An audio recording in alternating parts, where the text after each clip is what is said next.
الحمدللہ رب العالمین والصلاة والسلام علی سید المرسلین اما بعد فاعوذ باللہ من الشیطان الرجیم بسم اللہ الرحمن الرحیم۔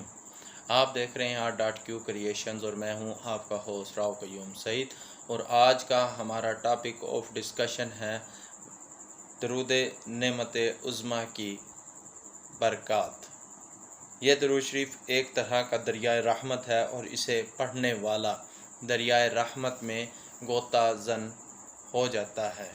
لہٰذا اس درود شریف کے بارے میں کہا جاتا ہے کہ جب پڑھنے والا اللہم صلی علیہ کہتا ہے تو وہ اللہ کے فضل و کرم کے سمندر میں قدم رکھ دیتا ہے، اور جب وہ نبی اکرم صلی اللہ علیہ وآلہ وسلم کا نام گرامی لیتا ہے تو وہ دریائے رسالت کی موجوں میں آ جاتا ہے، اور جس وقت وہ وعلی آلہ کہتا ہے تو اس پر اہل بیت جیسی عنایات ہونے لگتی ہیں، اور جب علی اصحابہ کہتا ہے تو اسے صحابہ جیسی خیر و برکت ملنا شروع ہو جاتی ہے۔